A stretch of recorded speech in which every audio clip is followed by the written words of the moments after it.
this Sawyer County Zoning Committee is hereby called to order. Jay, you want to throw something out there for the virtual people? Yes, and those that are participating online, at least is the attendees or that have called in, there is a spot on the agenda for public comment. If you would raise your hand if you have a general public comment you'd like to make, or either then save your comments to the specific agenda item and then raise your hand, and we'll try to identify you to speak on that specific agenda item. Thank you. Okay. Kathy, can we have roll call, please? Ron. Present. Bruce. Here. Dawn. Here. Troy. Here. Jesse. Tweed. Here. Okay, we have enough for a quorum anyway. So pledge of allegiance. I pledge allegiance to the flag of the United States of America and to the republic for which it stands, one nation, under God, indivisible, with liberty and justice for all.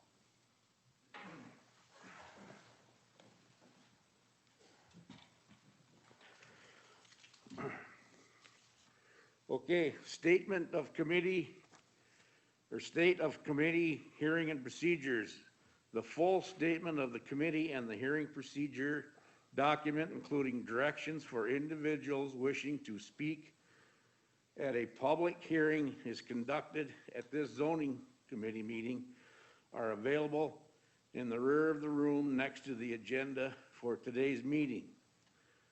The statement of committee and hearing procedure document is hereby incorporated into the record for this committee meeting. Statement of hearing notice. Any public hearing conducted at today's committee meeting has been published as a Class 2 notice in accordance with the Chapter 985 of the Wisconsin statutes in the Sawyer County Record, Sawyer County Gazette, and posted. Okay, I need a motion to approve the July 17 minutes. Move to approve from Troy. Okay, we have a motion and a second to approve the July 17th meeting minutes. All in favor say aye. Aye. Aye. All opposed, motion carries. Public comment. Please note, comment time is intended for the general public comments, not comments relating to specific applications before this committee. Each agenda item requiring a public hearing will have its public hearing conducted just prior to the application being considered by this committee. If you wish to speak on a specific agenda item, we encourage you to hold your comments until the specific public hearing. Okay, so we have people that want to speak on public comment. Sir, you said you did? Come up, state your name.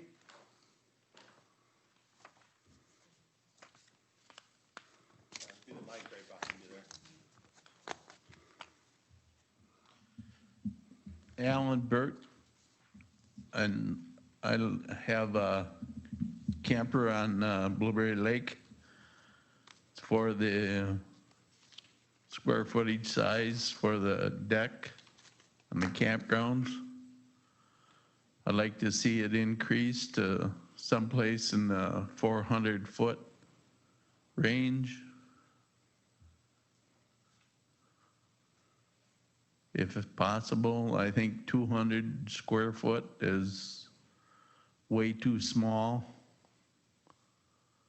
You can't enjoy sitting outside on a 200 square foot deck. Really, it's just not adequate to enjoy it.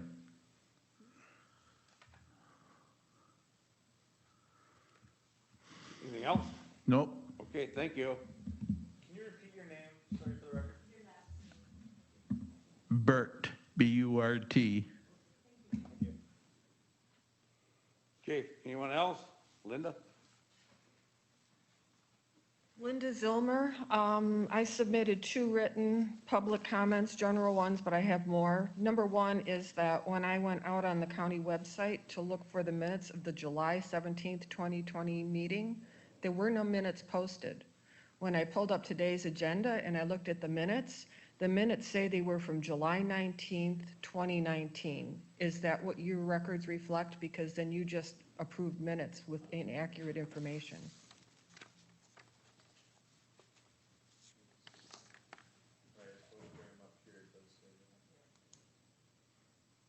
So if you look at the heading, doesn't that say July 20 or July 19th, 2019?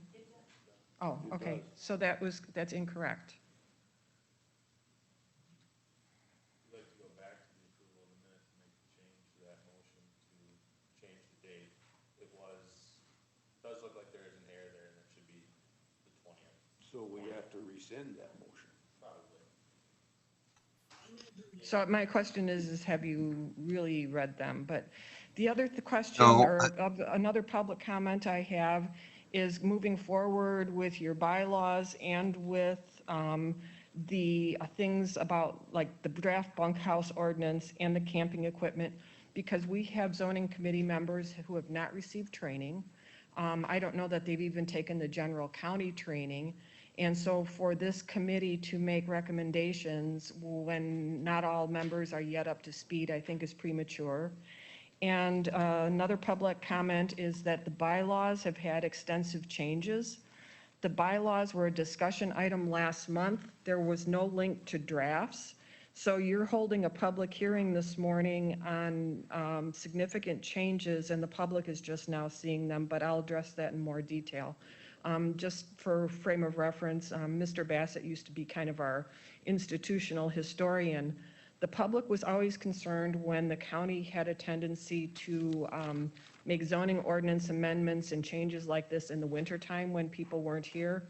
And I do think that under the COVID circumstances where we can't all be here together in this room, it's also not a good time to be making significant changes. Thank you. Thank you. Mr. Chairman, Yes. I do take offense to Ms. Zilmer's comments about people not having training. I am well acquainted with this county. I have studied it a lot. And, you know, we can get along and we don't have to be insulted. So I do appreciate Ms. Zilmer's comments. However, I would caution her, to not think that each of us have not had training.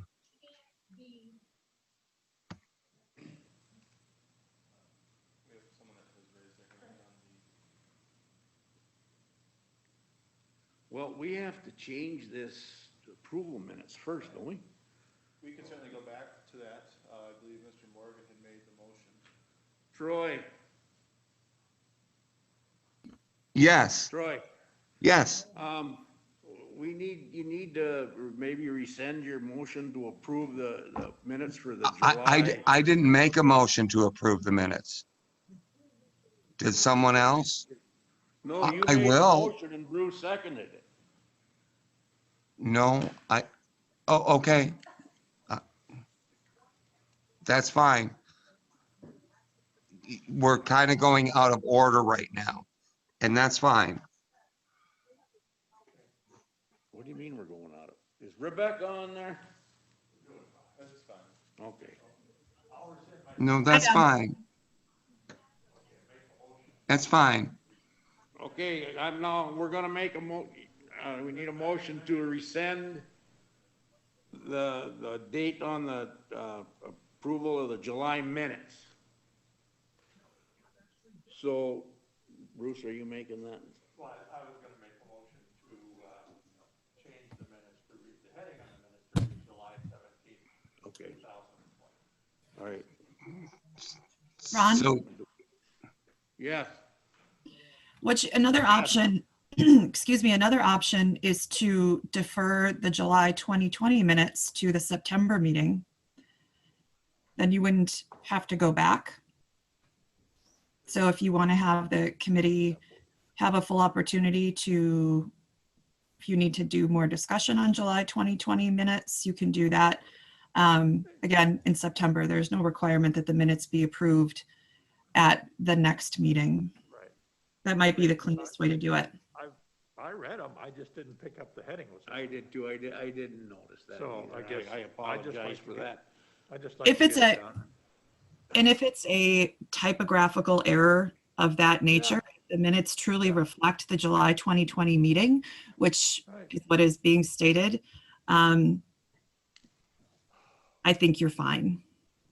Okay, good. All right, we have a Yeah. motion. And I would second that. Okay, we have a motion on a second to change the July heading from, what was it, 19 to 17 20. of 2020. So, all in favor, say aye. Aye. Aye. Opposed? Motion carries. And we did have someone back Okay. in public comment. Now we'll go back to public comment. Is it Rachel, you had raised your hand? Rachel, you had raised your hand before. We were wanting to speak on a public comment issue. No, I'm okay. I didn't mean to raise my hand. It's all right. Sorry about that. Anyone else? Yes, sir. State your name, please.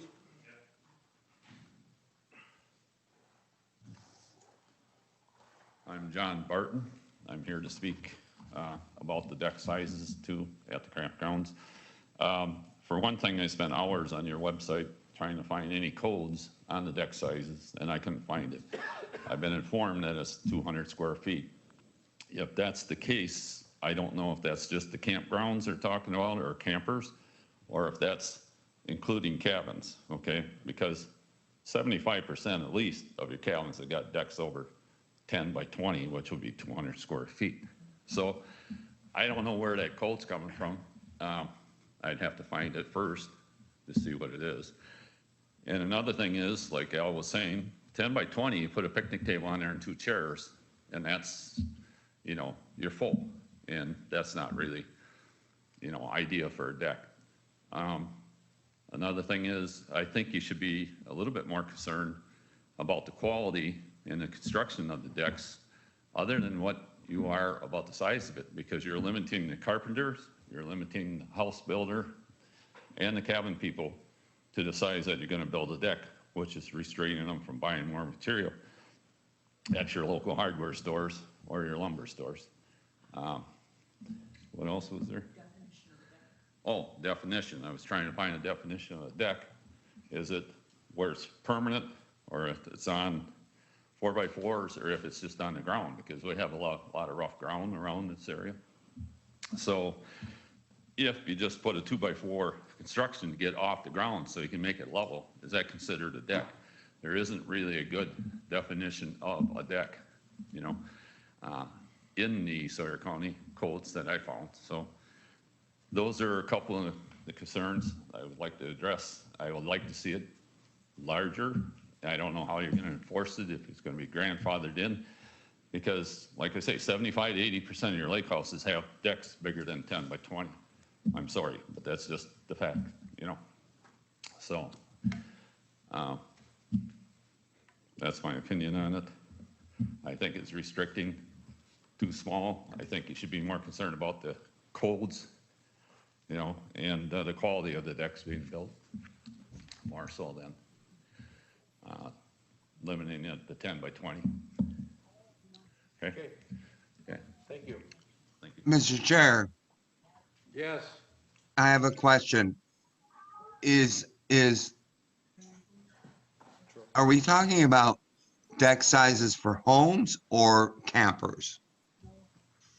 Yeah, and I can talk about it now, or we can wait till that specific portion of Why the don't- agenda item. Well, no, I'd like to hear from the gentleman that just spoke. I'm questioning whether a deck I'm sorry. I He's can't hear questioning him. Both. He's questioning both, and the Okay. agenda item that we have later here under new business would be for campers and campgrounds. Certainly. and decks that would Okay. regulate within the licensed campgrounds. It would not be applicable to those of other properties or lake homes or Okay. cabins. Just Do you making have- sure.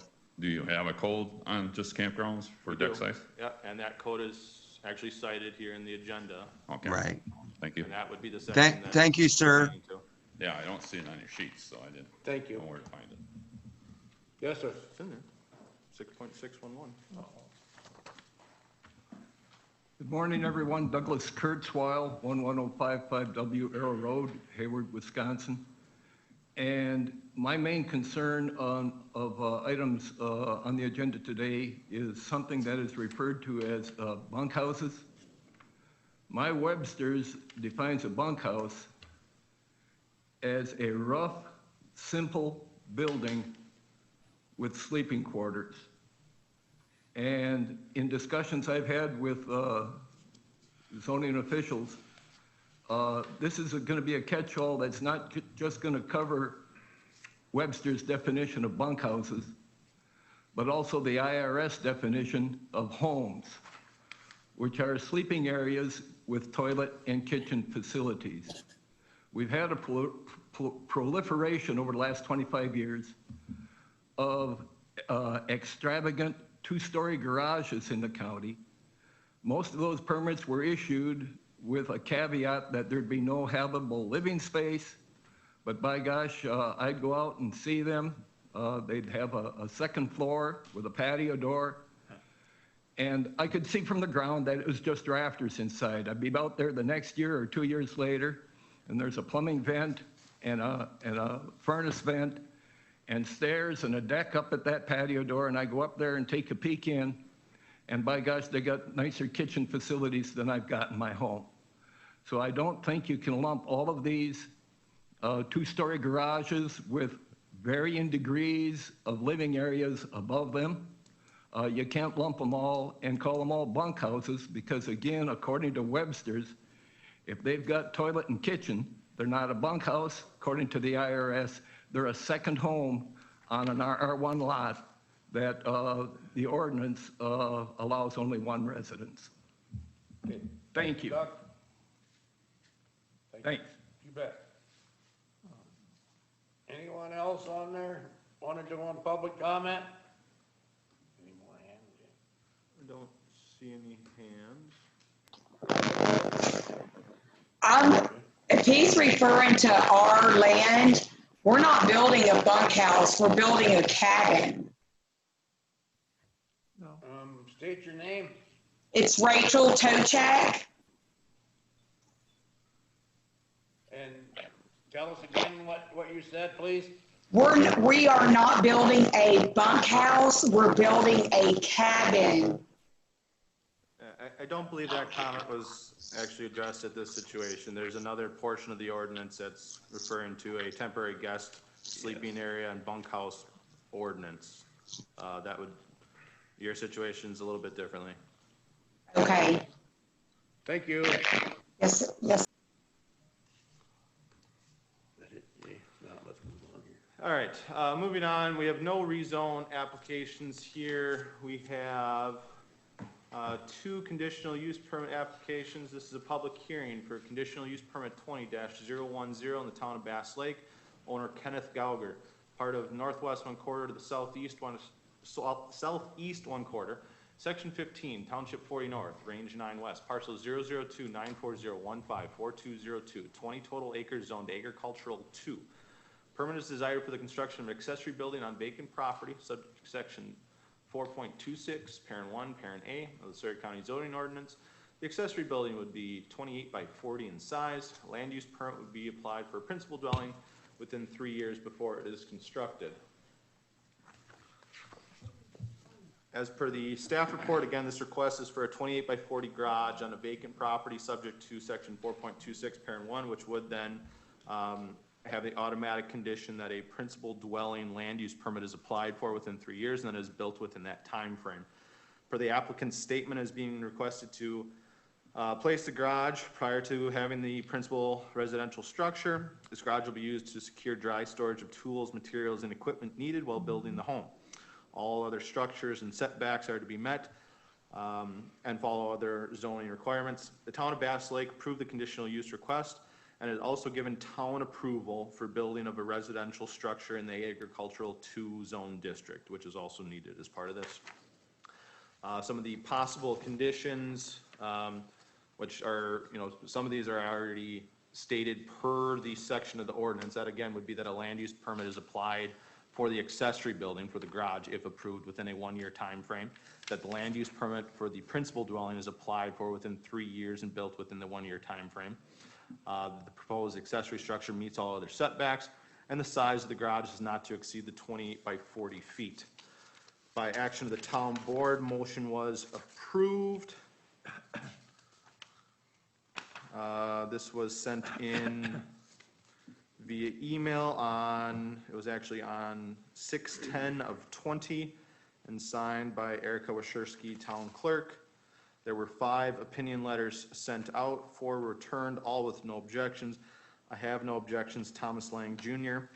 I have no objections, Mary Sawyer. I have no objections, Elizabeth Burgum. I have no objections, Mark Dacko. That is all. Okay, thank you. Okay, so I need a motion to go into public hearing for CUP number 20-1 or 010. I'd make a motion to go into public hearing for CUP 20-10. Troy will second. Thank you, Troy. We have a motion and a second to go into public hearing. All in favor, say aye. Aye. All opposed? Motion carries. So is anybody here to talk on this? Owner Kenneth Guger or what? Gauger? Is that you? Like speak? Come up and state your name and tell us what you want to tell us about this. Ken Gauger, I was just asking, I have 3 years to do it in. I could wait until the last year before I do it. And if I don't build my house after it, I plan on doing this myself. If I don't build my house at the end of the 3-year land use permit, can I apply for another one for another 3 years, or is this only a one-time deal? And 2, once the 3 years is up, am I gonna have to remove my garage? Meaning I own my own land. There's no other access going through there. It's actually a private road.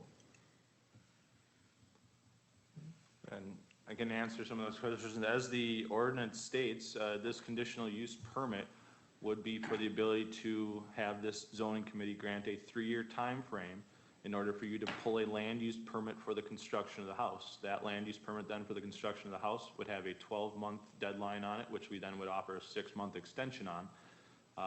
So if this conditional use permit is approved, you basically have 1 year to have the garage up, shelled, and enclosed. Within that time frame, then you have 3 years to pull a land use permit for the construction of the house, and then 18 months after that to have the structure of the house shelled and enclosed. There are no other caveats in the ordinance that allows for other extensions on top of that. You would most likely need to then apply for some type of variance procedure for a rule exemption from what is stated in the ordinance, or removals and citations would be issued, or citations with potential removals to be issued. So what we initially said was I have actually six years to do it in? Nope. Just 3 years, just 3 years for both? If the conditional use permit I'm is. misunderstanding it. Yep, if the conditional use permit is approved today, you have 12 months in order to take out a land use permit for then the construction of the garage. This is just the garage now. Yep.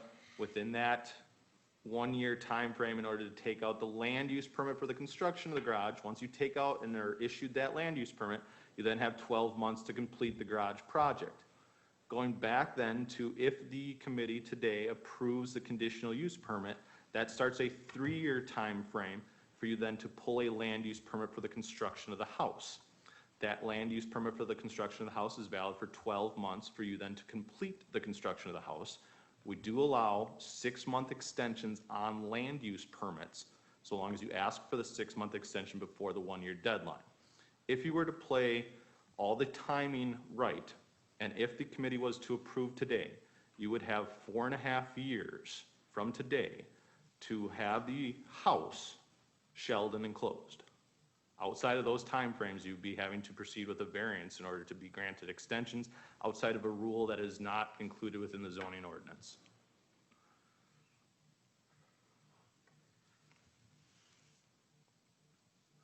So if this all don't get done in that time frame, do I have to apply for it again and come back in here again for? It'd be a different board at that Would point. it? It would actually be a variance, and the Board of Appeals or Board of Adjustments would need to grant a variance to extend timelines on basically a construction window of that nature.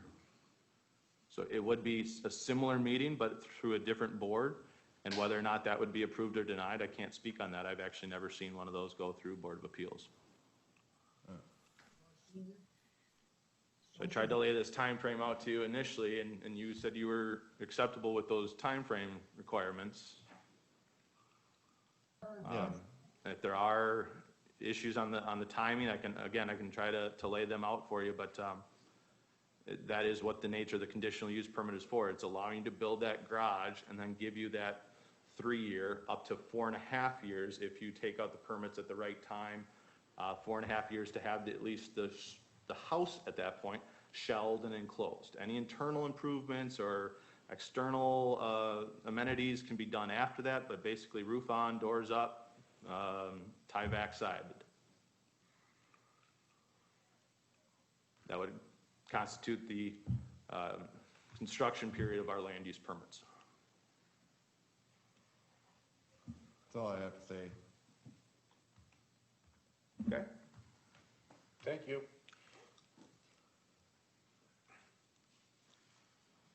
Okay. Anybody else on there want to speak for this CUP? Anybody out there want to speak against this CUP?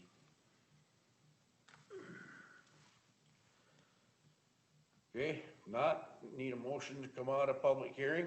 I'll move to come out of public hearing. Second. We have a motion and a second to come out of public hearing. All in favor, say aye. Aye. Aye. All opposed, motion carries. Discussion action for CUP 20-010, Town of Bass Lake, owner Kenneth Gallagher, legal description is previously read into record. Permit is desired for the construction of an accessory building on vacant property, subject to section 4.26, parent 1, parent A of the Sawyer County zoning ordinance. This would be for the building of an accessory structure not to exceed 28 by 40 in size, with a land use permit to be applied for the principal dwelling within 3 years from the date of the decision.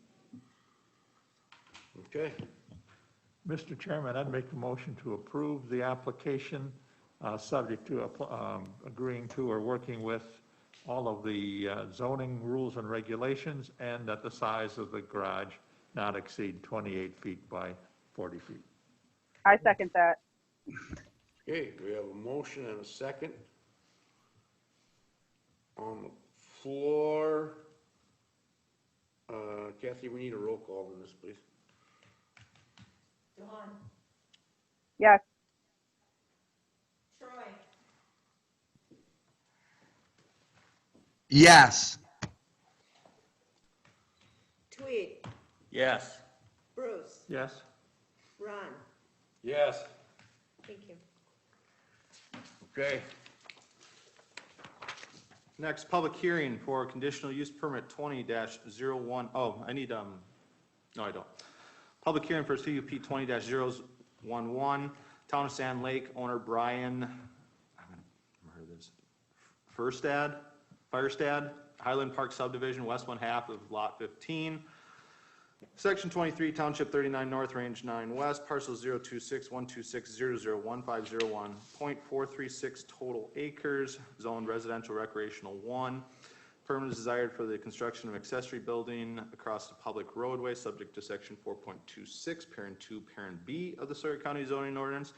The accessory building across Hummingbird Court, a public roadway, would be 58 by 40 in size.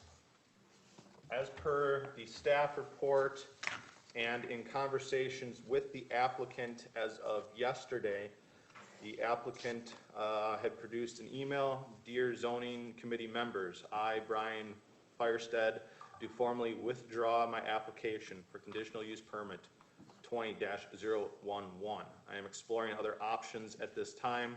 Sincerely, Brian. With that email at this point, I don't feel that I would need to read any additional staff report or any additional discussion as per the town or owner's decision, unless this committee wants to hear them. I would be looking for a motion to accept the withdrawal. Okay. Mr. Chairman, I'll move to accept the withdrawal. Troy seconds. All right, we have a motion and a second to withdraw.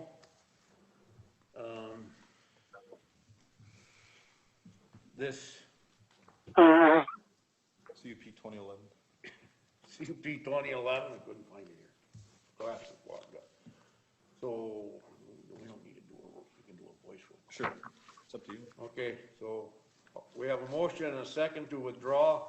All in favor, say aye. Aye. Aye. All opposed? Motion carries.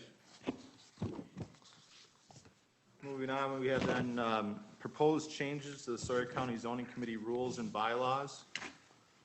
This would be a public hearing for the proposed changes to the Sawyer County Zoning Committee rules and bylaws. There is a red line version that is included in the agenda packet.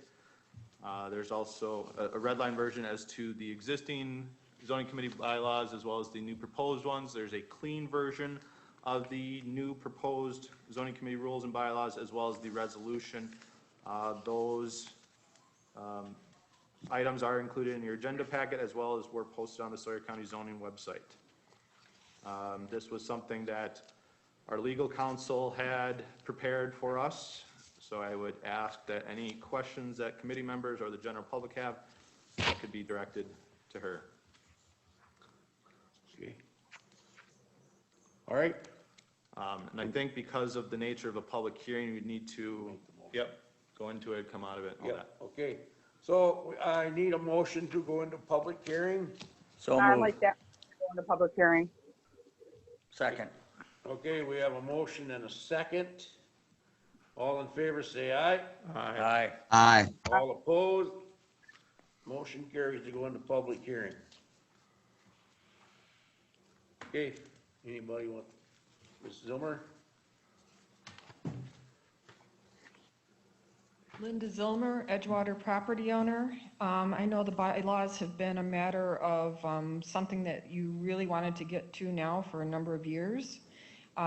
Just be aware that the public has only had a short time to look at this. There was nothing attached to your July agenda for us to review. The changes are substantial, and again, we're in a COVID-19 situation where, as far as people coming to testify or the inconvenience of trying to do it virtually makes this even more difficult. So I hope you would hold the public hearing and that there will be further consideration of some of the changes. Under 3.2, membership of the zoning committee, there are 3 provisions. What I believe they're trying to get at is that a member of the zoning committee shall represent an area zoned by the county. So with regard to number 2, there's a residency requirement to live in an unincorporated area under the county zoning. And I would ask for clarification whether a residency requirement is legal.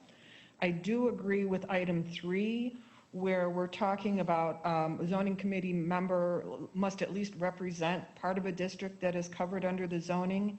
And I think it would help for clarification if instead of just saying District 6 or 7, that it would say District 6 and 7, which include the city of Hayward wards 1 through 4? Because I had to go and look up maps to see what District 6 and 7 were. And that's always been the question. If people understand, okay, if you're in the city of Hayward, which has its own zoning, you can't be a member of the committee. Would you, before I go to the other ones, would you want to have a response from your corporation counsel before I proceed? Yes. Rebecca, did you copy that?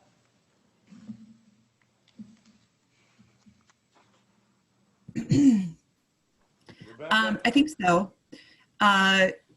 The, under 3.2 for the membership of the committee, you know, if the committee is inclined to make changes to the provisions as they read now, you're certainly have that authority to do so before you were to vote on this. I understand that this is a public hearing, but you can certainly incorporate those comments into a final draft. I had trouble hearing what the concern was about the residency requirement, because the language as it states now sets forth that, you know, the person, you know, be from these unincorporated areas or whatnot. I don't think it needs to explicitly state this residency requirement because that's contained elsewhere in the law. If you'd like to make that change or clarification, we could certainly do so.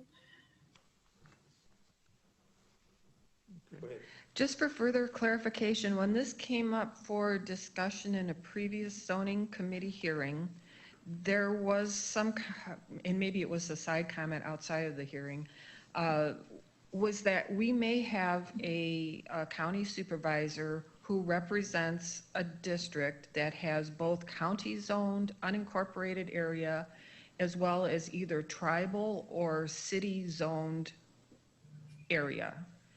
And so I think the intent was to clarify that if a county board supervisor or member of this committee, could they serve if they were representing a combined district? But aside from that, my question is can you require that person to live? Do they have to live in that unincorporated area of the district that they represent? That's what I'm trying to clarify. You know what? This is Troy, and I think we already handled that. You know, we initially, Mr. Helwig was appointed to the zoning committee and, you know, it's unincorporated. I think it's very clear. So if it's unincorporated, you can't do it. So I think it's fairly clear. Am I wrong, Rebecca? No, you're correct. So a zoning committee member has to live in the unincorporated area of the district that they serve in order to be a member?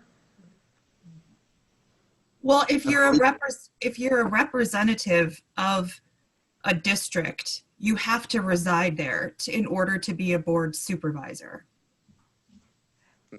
I just want to clarify, some of these districts have a combination of I understand that. zoning authority. Yeah, so if your district has, say, tribal land, city land, and county zone land, if you live in the tribal area or if you live in the city, does that preclude you from being a zoning committee member? You have to reside only in that unincorporated area of your supervisory district? That was my intent. I thought that was the intent. Yeah, absolutely. Okay, and my question is, you know, I mean, you have residency requirements that have changed as far as police officers and things like that. And so you might have somebody who represents a combined district, but they will not now be able to serve unless they live in that unincorporated thing. I just want to be clear that the residency requirement is legal, and that's all I'm, you know, whether I'm not speaking for or against it, I just want to know if it's legal. And you're saying that that's fine. Well, that's our intent anyway. And is it legal by state statute? I'm not sure. Is it legal by our bylaws? Yes. Yes. Okay. So if Rebecca has no objections, then I can move on from that. There, again, because there's so much to do here, I do also want to clarify that you are keeping some language in 5.5 of what constitutes a quorum of this committee. And it is clear that the language is carrying over, that the quorum must be present, and it's of all members of the zoning committee. And it's clear to me that that means that if you lack a quorum of zoning committee members, another county board supervisor just can't fill in to provide the quorum number. It's a member of the zoning committee, because that's happened in the past and I question that. On to 5.6, order of business. Oh, hang on. I'm sorry. This is Troy. I do believe we have a standing. If not, then we need to fix it. But we have a normal procedure. If there is not a quorum of a certain committee, and that is dictated to the county clerk, that one of us will fill in. So are you saying that we can't do this specifically for zoning?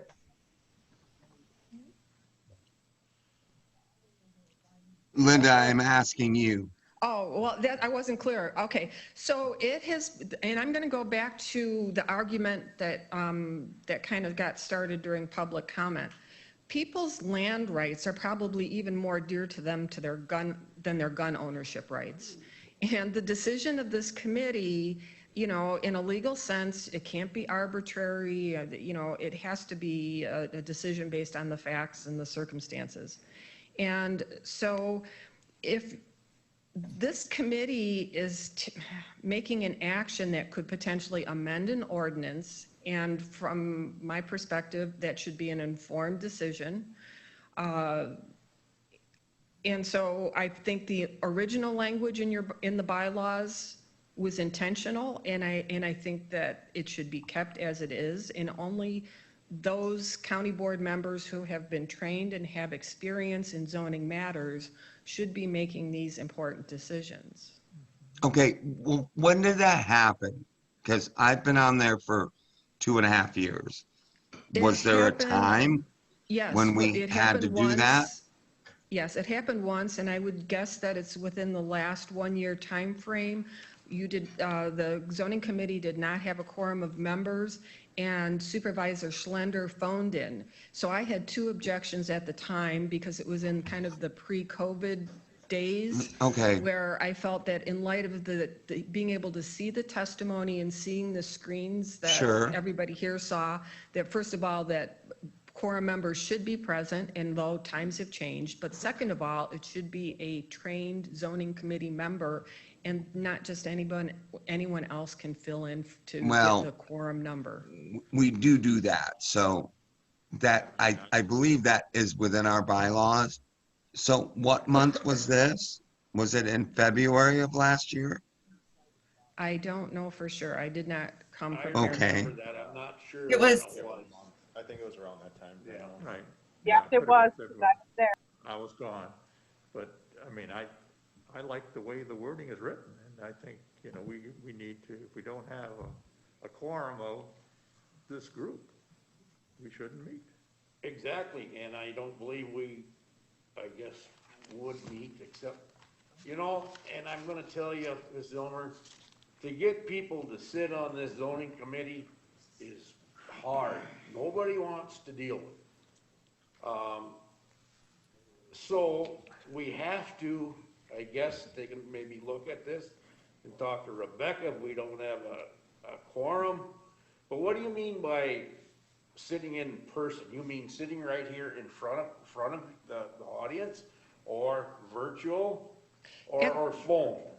At the time, and I think he phoned in, if I'm not mistaken. He did. So I do believe that a phone in does not give a person the same perspective as either being in person or virtual. So I would think that a phone listen in would not be satisfactory if I was here having my case decided, because the person can't see everything that's going on. So now, in recognition of COVID times, you know, there are virtual provisions being made, but I don't think that should become standard practice. And I hope it don't become Yeah. standard. Yeah. I mean, My thought on everything with this, I mean, with these county board meetings and any committee meeting, any committee member should be here in person. That's my whole thought on all the committees I sit on. It should be in person, not virtual, but I mean, right now, that's the only way we can do things right now, so that's the way we're doing it. But I believe it should be in person. So that was another comment I just wanted to illustrate, because I argued that before and I was not successful. And I'm glad Mr. to see that Chair? the language stayed in. Troy? Mr. Chair, it doesn't matter. We're still all members of this committee. Whether it's in current times, we are still members. So that really doesn't matter. okay. Can I make a comment, please? Wording the way it is, I'm sorry. I'm in line. Who? Rebecca, was that you? Yes. Go ahead, Rebecca. I'll Thank you, Ms. Pettit. I recall the meeting where Mr. Schlender phoned in. I believe it was February. I'm not sure.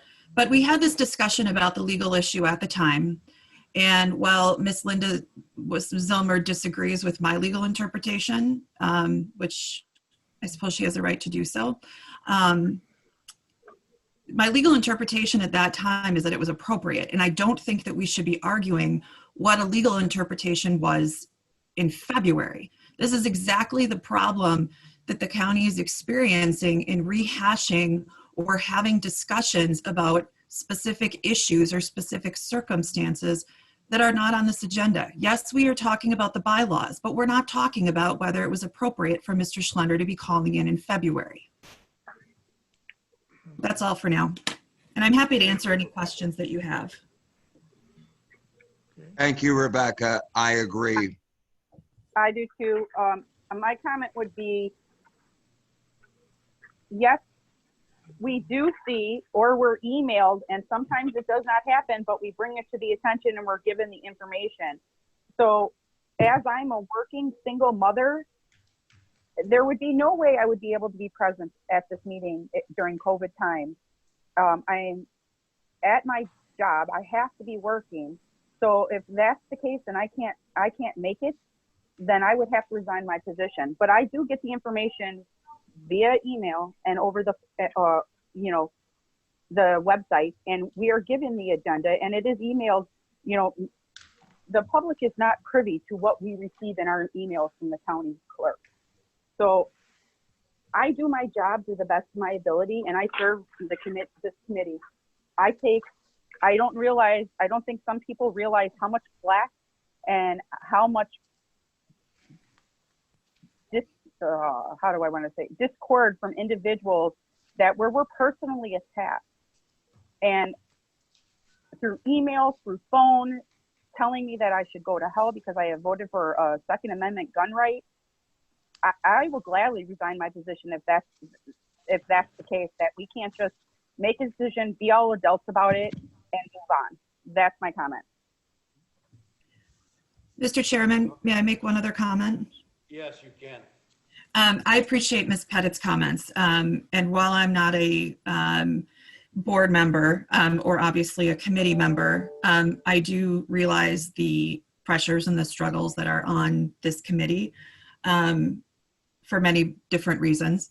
But one thing I want to point out is just to clarify, Ms. Pettit, what one of your comments was, and please correct me if I'm wrong, that the information that the committee members receive from the clerk is the same information that is available to the public, unless there is some reason that it is confidential or it is otherwise deemed not a public record.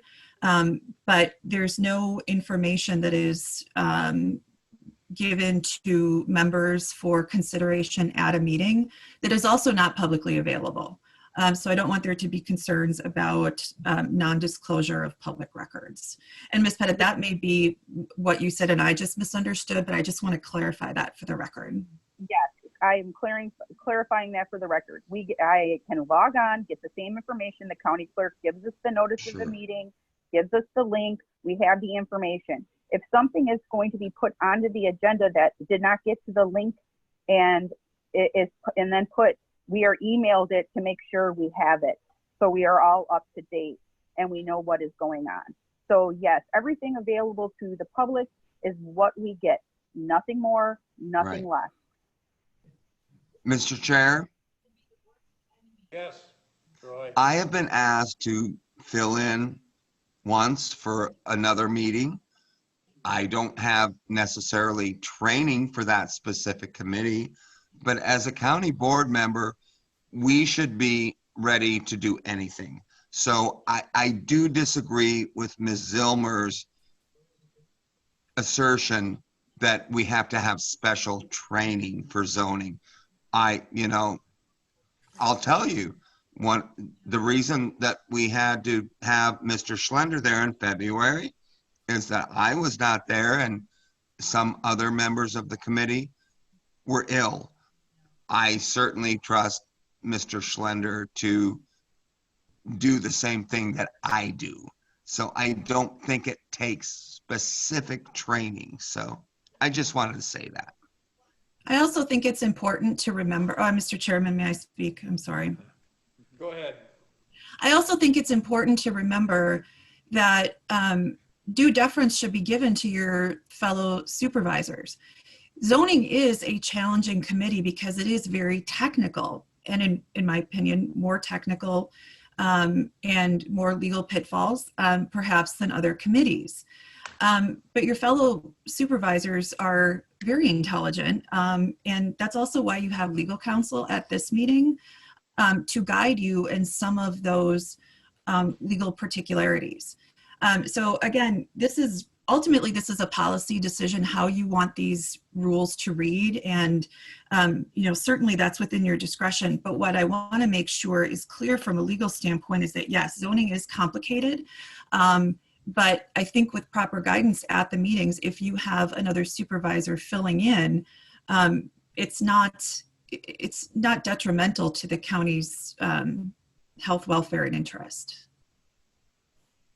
Okay.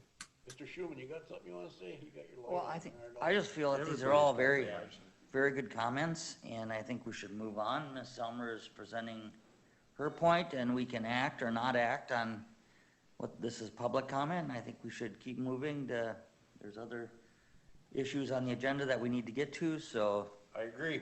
Okay. And this is public hearing on a bylaws that you will be adopting that will affect how zoning is carried out going forward. So this is a little bit different than public comment. But that was a very good lead into my next item is 5.6 order of business, item E, public comment. As an agenda item, I do not believe it should be limited for items appearing on that meeting's agenda. As already kind of illustrated here today for you folks who have been at zoning hearings before, is that general public comment is reserved for things like my comments today about the minutes need correction, or that I felt that a lot of this agenda today was premature due to the COVID circumstances and things. The proper time for people to address a rezone conditional use permit zoning ordinance amendment is at the time that the committee takes it up. And even things like the folks here who have concerned about decks, if they have to make those comments up front in general public comment, how do you remember all that by the time you actually get to the agenda item? So I just want to ask that you strike for items appearing on that meeting's agenda from this item. Don't add that. Mr. Chairman, may I speak to that? Yes, go ahead, Rebecca.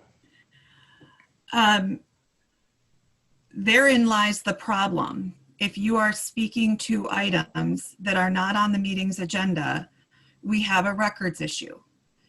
All of the items that Ms. Zilmer just mentioned, the bylaws, a CUP, the other comments those are on the agenda. So people could talk about those at the meeting if this rule stayed in place. The concern for speaking to items that are not on the agenda, again, is a public records issue. And we see this at zoning more than any other committee, where individuals of the public will stand up and talk about or reference things that were taken up either at a different meeting, i.e. Mr. Schlender's appearance at a February meeting and the legality of that, or items that are talked about or taken action on in a completely different meeting, such as land and water or the board.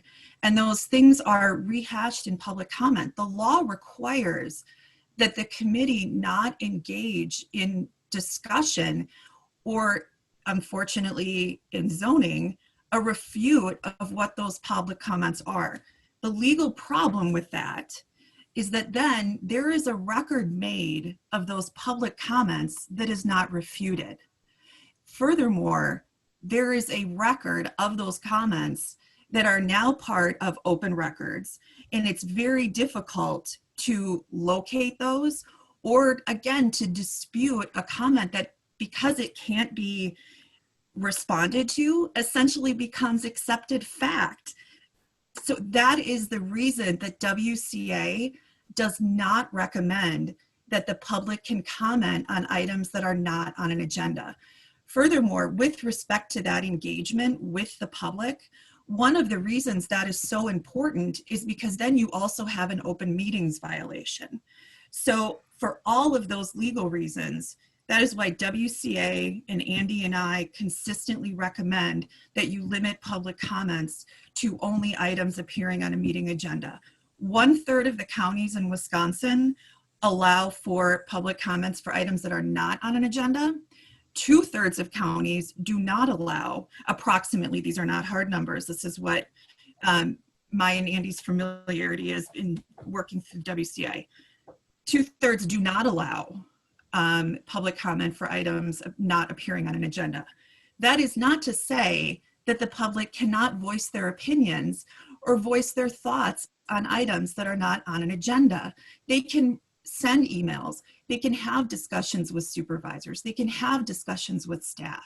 We are not saying the public can't discuss these things. They just can't do it within a public forum at a meeting when those items are not on the agenda. And most importantly, when the county cannot respond or refute to those points. And so therefore, those points become accepted fact. And that's the legal issue that we're talking about in sub E. So legally, I would recommend that you not strike the language as Ms. Zillmer proposes. Okay, I agree with that. I mean, Rebecca's our corp counsel, and that's what we go by. So, I mean, that's why we have her for these issues that come up. Okay. So, you got any more, then we need to move this along. Okay, so with regard to that, I believe that if you strike that, then that is inconsistent with the board rules, and maybe that is subsequent to this meeting. Also, I want to go back only because other county supervisors keep bringing this up. When I was expressing thanks that the quorum language had not changed, I was asked to provide an example. I'm not using that to highlight it, and I will be very happy to go back and read or watch the video of this. Okay. So if the public comment, then there's probably no reason for public comment, because you would only be speaking if it was an agenda meeting item.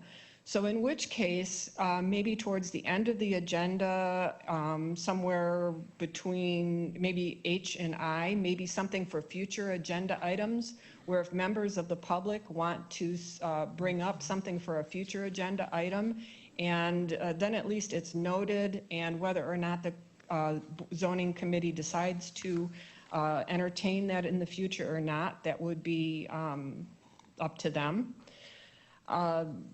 Going on to item 6.5, dismissal of application and request. It says the zoning committee may refuse to hear or act on an application upon the failure of the applicant to pay the fee, supply the required information, or further reason, something, or I'm if sorry, further reasonably required is the Mr. zoning Chair? administrator. Mr. Chair, we're going a little too fast here. I'd like to listen to Ms. Zilmer's issues one at a time. She's going way too fast. Can Okay, we go item back? six- Can we go back to your issue about the quorum or the agenda? You're bringing up too many things at once.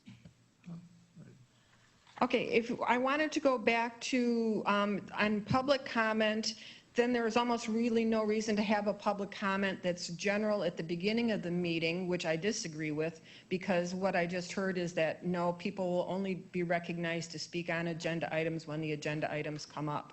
So what I'm suggesting in the alternative is further in the standard agenda, maybe after other new business, that you include a future agenda item whereby the public can say, I have an issue about decks or this or that. Sure. It's on the record that somebody's requested it, and then it's up to the discretion of the zoning committee as to Okay. whether they put it on a future agenda or not. Okay, and I have some issues about that as well, so. Mr. Chairman, I I need to interject, Troy. Mr. Morgan, I'm Go sorry. ahead, Rebecca. Okay, No, Mr. Morgan, go ahead. I think I have a delay in my audio, so I. no worries. I'm off. I have issues with our current policy. But, you know, we'll work that out. But I do understand, Ms. Zilmer, your issues. But we'll go on from there. You were just bringing up too many issues at once. Okay, giving everybody Mr. a chance Chairman? to catch up. Rebecca, you're Yep. next. I need to refute Ms. Zilmer's legal point. Having an agenda item at the end of a meeting for items not on the agenda or for future items does not solve the legal issue. The legal issue is items being discussed in a public forum that are not able to be responded to. So creating a record that the county can't fix. You also would then have a public meeting issue or a notice issue under open meetings law because you're talking about things that are not specifically on the agenda. Certainly citizens and residents can have an opportunity to bring those issues forward, but there is many avenues to bring those forward, not in a public comment section or a public comment portion of a meeting where those items are not on the agenda. With respect to the consistency with the board rules, I know that there was an opportunity for the board to take this up last night and it wasn't. That does not mean that the zoning committee is forbidden from making this change in their bylaws. You can have a difference in standards between the board rules and the bylaws. Hence, we have bylaws for individual committees. Furthermore, the risk, this legal risk that is presented by having or by allowing public comment on items not on the agenda, that legal risk is the most significant at zoning. Because at least from my perspective, it's at zoning where we see these other issues brought up. And again, legal counsel cannot refute legal arguments that are being made at these meetings. And there's the record. And there's the record that would stand. And again, without the county having the opportunity to refute them. So again, I would legally advise that you not take up that option of having another open discussion section at the end of an agenda for public comments that are not on the agenda, for items that are not on the agenda. I would concur. I'm for leaving it just the way it is. Okay, me too. I mean, we gotta get this moving on here. I know it's public hearing, but it's dragging out way too long. When I watch the video, I would note that most of the time has been spent with people refuting public comment. Exactly, because Ms. Zilmer, you are the one who raises the legal issues that we cannot respond to. So yes, we are refuting in this instance what you're saying because you create a legal record on this zoning committee and we cannot respond to that. So yes, there is quite a lot of time responding to what your legal arguments are, because it's my job to fix the record. Okay. Item number 6.5, dismissal of application and request. The zoning committee may refuse to hear or act on an application upon the failure of the applicant to pay the application fees, supply the required information called for on the application, or as further reasonably required by the zoning administrator. And what I'm asking for is clarification is, I had thought that the fee payment and all required information was required before a hearing was scheduled. So to say that an applicant didn't pay the fee or didn't submit information, I don't know that it should have ever appeared on an agenda to begin with. So that might be something for future discussion and consideration. Item number 7.3, order of public hearings. Under C, as far as things that are submitted to the file of the zoning committee, which may include but is not limited to information such as the town board decision, finding of facts or other information from the town. I agree with that. My question is, for the next two items, which are areas that are not zoned by the county, it has to do with a city council decision or a village board decision. Is there a reason that those are in there under the county zoning? And I just would appreciate an explanation. If they're an adjacent landowner, if they were within the 300 feet from one of those municipalities, they actually do have to hold a hearing on those cases as well. We have a mile and a half from those Right. Municipalities or village boundaries.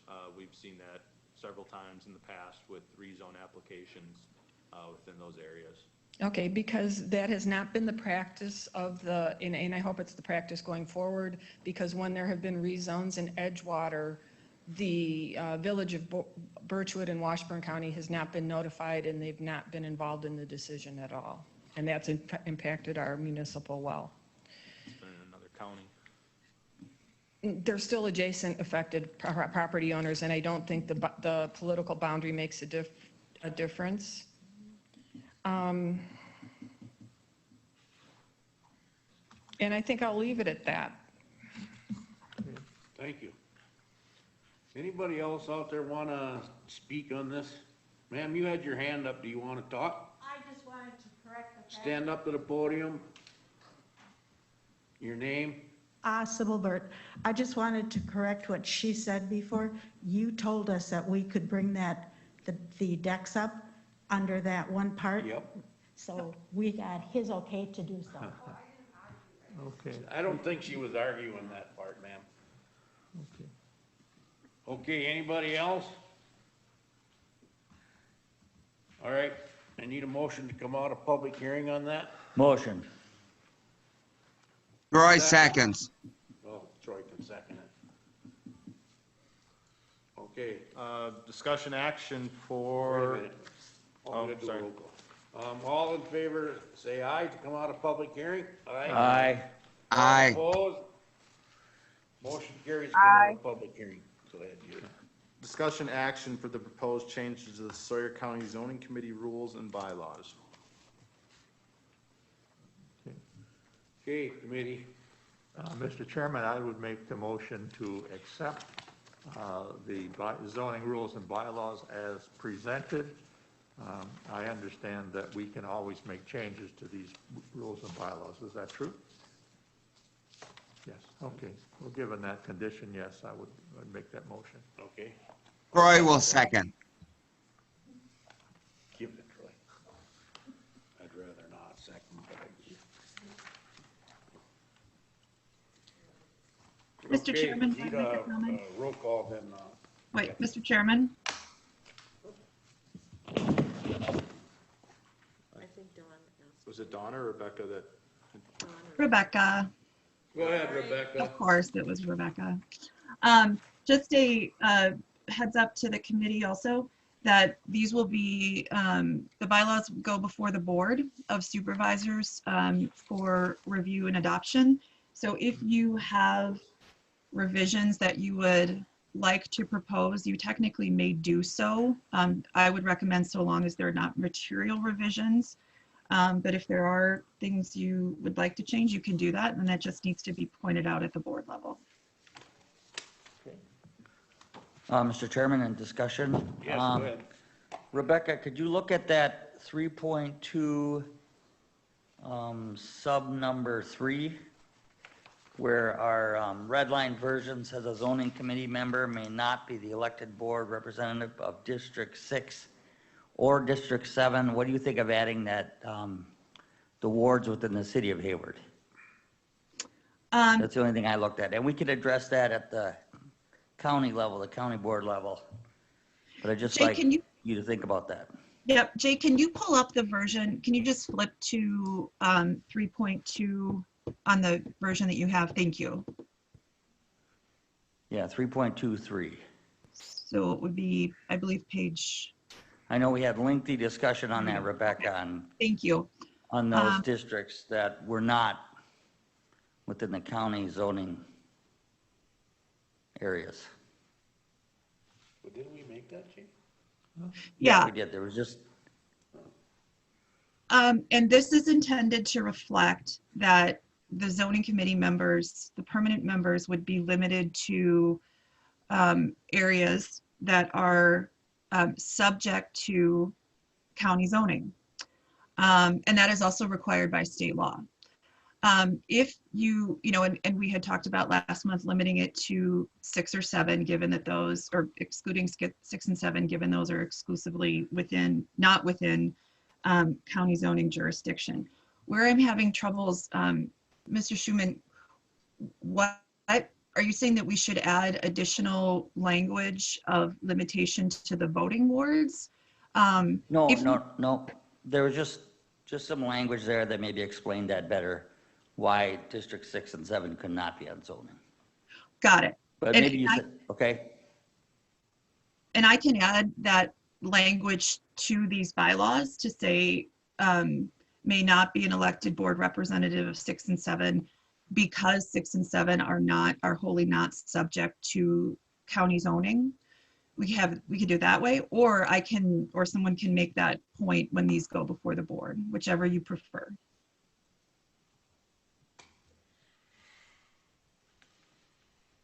I kind of think Okay. it's fine the way it is. yep, okay, I'm fine the way it is too. Okay. So we got a motion and a second then. Okay, we have a motion and a second on that, and we'll do roll call. Tweed, Yes, Bruce, Yes. Dawn, Yes. Troy, Yes. Ron. Yes. Thank you. Okay. Moving on to new business. This is the trailer camps and campgrounds with discussion, possible action to send to towns. It was, I believe, 3 months ago now, there was a citizen's request to look at the current zoning ordinance for what was allowed for decks, patios, and similar structures within licensed campgrounds. Under section 6.611, parent 5 of the Sawyer County zoning ordinance, it talks about the open detached structures that would be allowed within campgrounds. The language that you have in front of you, which would be as a kind of a draft ordinance amendment status right now, in the current ordinance, the language reads, and specifically just section E, I don't know if I have the redlined up here on this hyperlink, but the current ordinance would read that open detached accessory structures not exceed 6 feet out from the main wall of the camper and by the entire length of the camper. So we started looking into that as to, okay, what is the current length of a lot of these campers that are found in licensed campgrounds? We heard anywhere from 34 feet in length. I think 38 feet in length was one of the units that were out there. And if you start thinking, well, if the ordinance allows a 6 by 38 deck, it's a pretty large deck, but it doesn't really give you any depth out from the unit. 6 feet really isn't that lot, isn't a lot. I mean, could you even get, you know, a table and be able to walk around on a 6 feet, especially if you're gonna have slide out walls too, because the ordinance did say from the main wall of the camping unit. So was there a need for a potential change there? I would say yes. Now, then we get to the question is, okay, if we're going to change it, what do we change it to? I had polled other counties throughout the state. A lot of the other counties in the state have a 200 square foot size with no other configurations as long as it's immediately adjacent to the camper, and that we would require a 10-foot minimum setback from other campsites. It should be noted as well, and if we want to include language into this, we certainly can do so, but it would also need to meet all other applicable setbacks, including all shoreline zoning setbacks, which would be 75 feet from ordinary high water mark, as well as property line setbacks, which would be 10 feet from a property line, or if the campground was under a current conditional use permit, all campsites and campers would actually need to be 50 feet from property lines. Those are for those that are been granted a CUP and not those that would necessarily fall under an existing non-conforming campground situation. So again, we have that here today as a potential action to send it to the towns. Now, if the towns were to approve it and send it back to the committees that they were in favor of this, we would look at holding a public hearing for it. But I do believe there are several members here in the audience that would like to discuss what is being proposed as far as the size. I think that's kind of the main issue that we're seeing, at least for some of the discussions I've had with other members outside of today's meeting. Again, this is not a push from the zoning department level. This is just a citizen's request, and again, was kind of tasked to put something together as potential draft change. So I'll leave it at that. Mr. Chairman, I have a question for Jay. Jay, are you comfortable with the 75 feet setback and some of these other conditions that are elsewhere in our zoning ordinance? Do you think you need those in this section, or are we sufficiently protected? We would be protected in that they are considered structures. One of the comments that was brought up before, and I really shouldn't be addressing office or public comments, but one of the comments that was brought up before was, you know, the definition of a deck. Now, okay, there isn't a definition of a deck, but there is a definition of a structure. And certainly a deck, whether it was portable, temporary, on 2x4s or not, if it has shape, form, utility, and function, it is considered a structure per the Sawyer County zoning ordinance. So no matter in whatever form it's connected in, or whether it's quote-unquote portable or movable or temporary, it is still considered a structure and is still subject to Sawyer County zoning rules and regulations, including land use permits and setbacks. There are several other portions within the Sawyer County zoning ordinance, as well as the Sawyer County Shoreline Wetland Protection Ordinance, that do specify those required setbacks. So does language need to be added here to further require or mention those setbacks? I would say no. We're covered in several other portions of the ordinance. Anybody else want to comment? Tweed?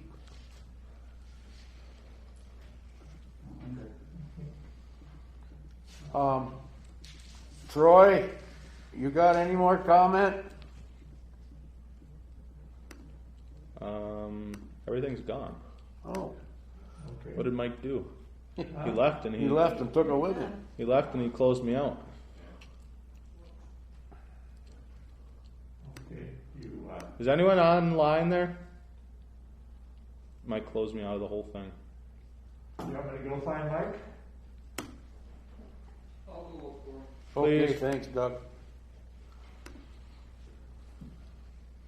I didn't touch anything. Interesting. Well, I guess I do have one comment, Mr. Sure. Chairman, for Jay. Jay, I've driven through some of these campgrounds I think you're talking about, like Trails End, correct, the flowage there. In other areas, there's already decks in place that are, I just started looking at those once the zoning came out, and I said, there's some decks out there that are way over this. I would agree. Yes. And, so what will the plan or policy be? Are we gonna ask those people then to reduce their deck size, or are these folks gonna be like grandfathered in, or they've already built it and have it there? So, And some of these places I don't think are 10 feet from the next one either. right. From what I don't think you can hardly walk between some of these. So currently, those types of deck configurations that are outside the current zoning ordinance, if they've been in existence for less than 10 years, they would actually be considered illegal structures. Again, the enforcement, we try. There's a lot of other issues out there as well that we need to act on enforcement. This usually gets put towards the end of my to-do list, but we are trying to do enforcement on some of these decks that have been existing within those campgrounds. He's aware of it, he's working on it. Okay. Okay, thanks, Doug. Let me try to get back into this, and I'll follow up with your question there. Can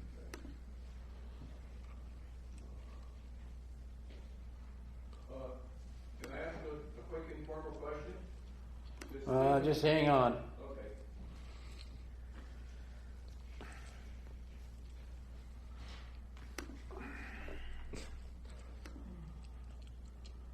Someone kicked me out or something because I can't share my screen yet either. He's got to give me the permission because he's the host. Going back to your question, those that are, again, there's state statutes that were recently signed into law about 2 years ago that if an existing illegally placed structure has been present for 10 years, it actually then gets a classification of, it doesn't get a classification of non-conforming, but it gets a classification of that zoning can't do enforceability on it.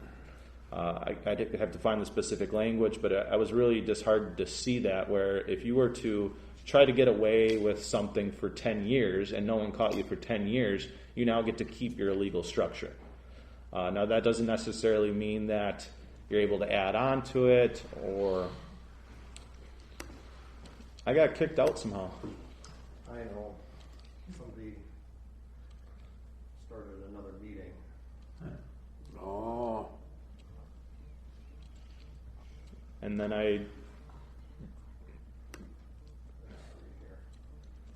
then being kicked out, I don't have any of the permissions to do screen share or anything. Okay. Because I'm not a co-host.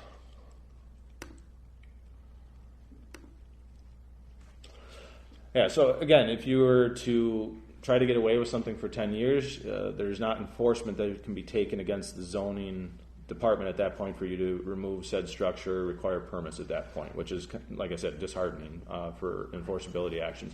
For those, if we were to make an ordinance change and don't meet the required setbacks or meet the required dimensions, and they were existing pre-10 years ago, they would then be considered existing non-conforming. Okay, thanks, Jay. Do we have them all now, Mike? Okay.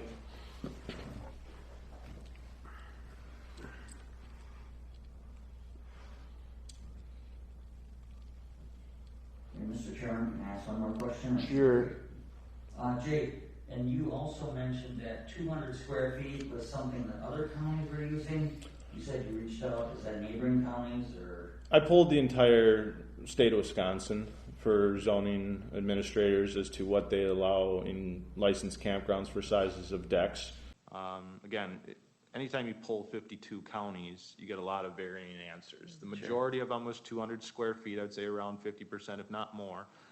There was a small percentage that don't allow decks or decks of this nature in licensed campgrounds, and others had a larger square footage requirement.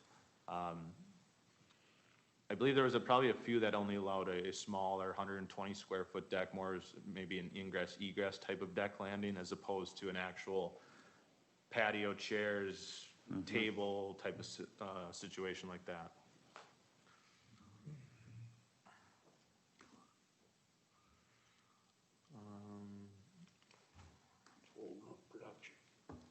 Do you want to listen to? Doug, you want to say something then while we're waiting here? I'm just wondering, is this strictly this proposal, and I haven't seen text of it, is it just with decks? And if it's just decks, what about the canopies and the screen porches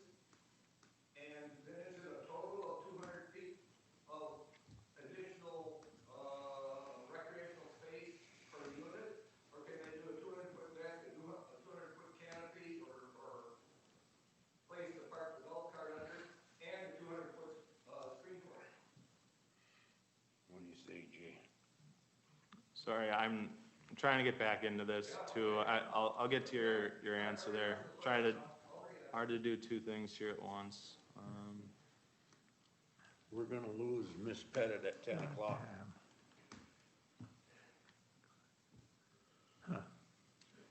Now Mike kicked me offline.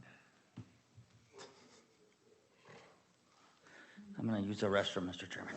Sure. Maybe that's a good time to entertain a break here. Let's take a break.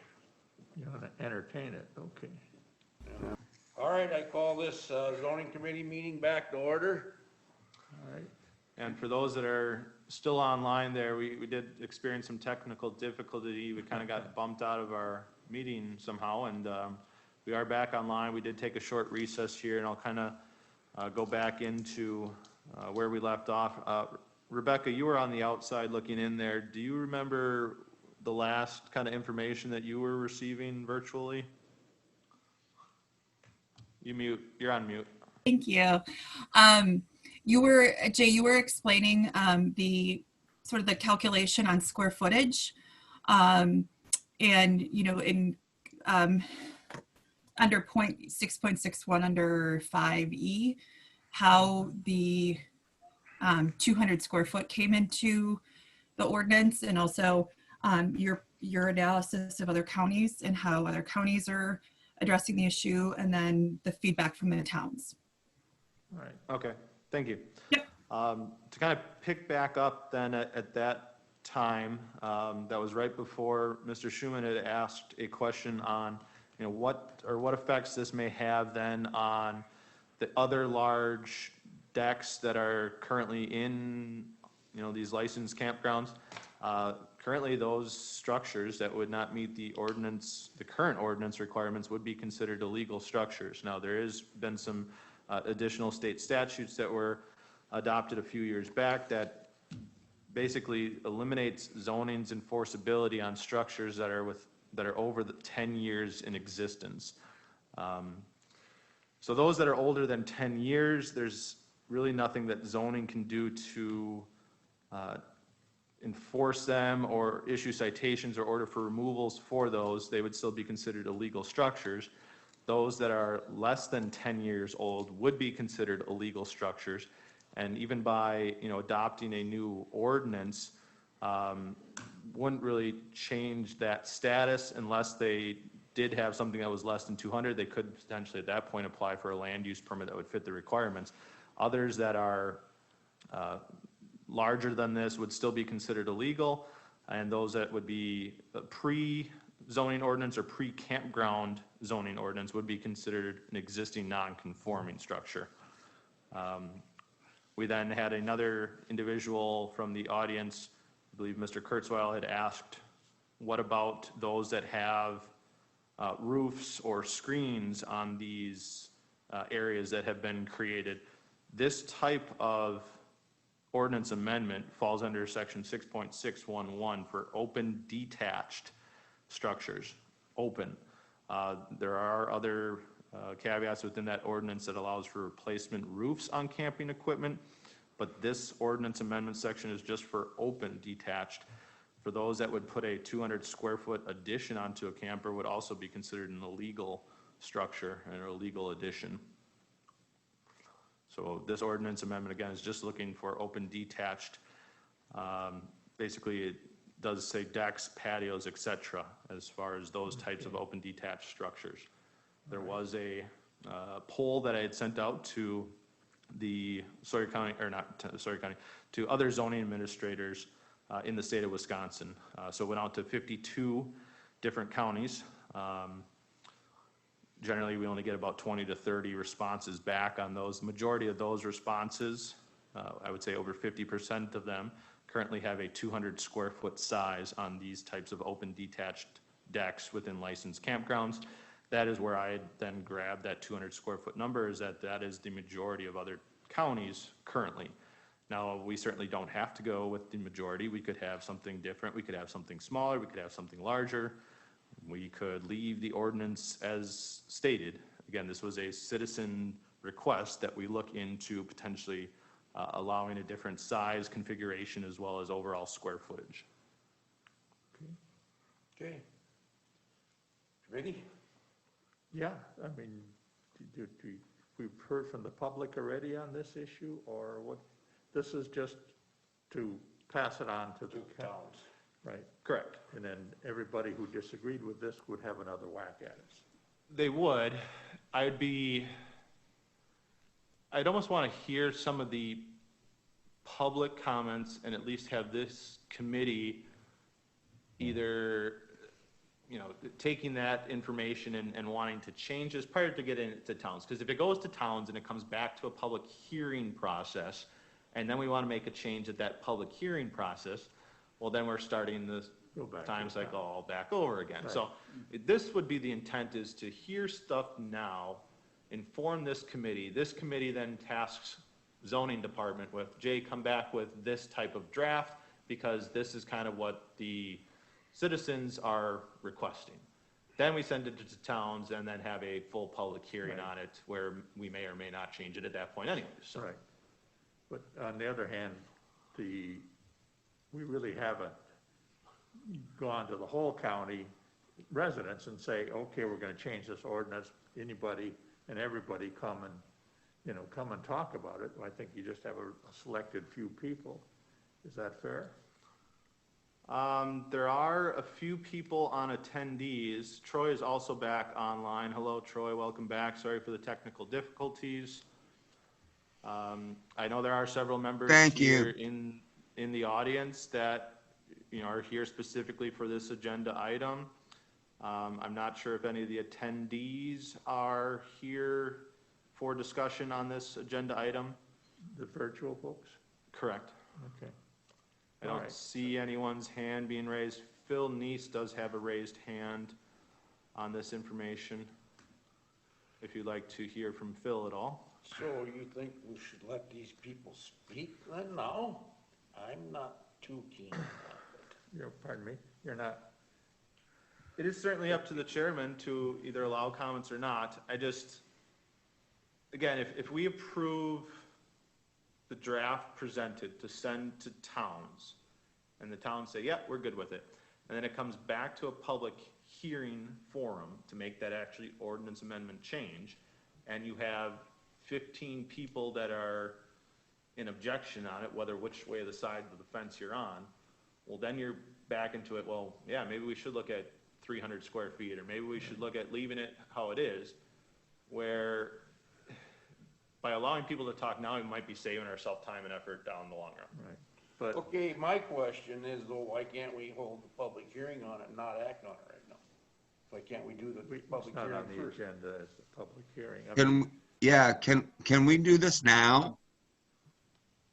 I don't think so. Right, it wouldn't be as a full public hearing, that's not how it was Okay. posted as, and generally you don't hear a public hearing until it's a full ordinance change, which again is not until you have at least 50% of town approval in order to do so. Okay. Rebecca wants to speak on this also, I guess. Rebecca, you got something you want to say? Yes, thank you, Mr. Chairman. I agree with Mr. Kozlowski. I think that now is a good opportunity for feedback and questions. Obviously, it's not the technical public hearing, but I do think that this is a great chance for you to have that feedback, and then Jay can make any revisions. We can address any legal questions with those revisions, and then forward it on to the town. It may save you a step from, if there are other material changes that are made later. I actually have a question that Jay and I touched on earlier when we were communicating about this proposal. Let me first say that I did check all of the statutes and the administrative codes that we talked about last month, and the county does have jurisdiction to move forward with this. So you're good there.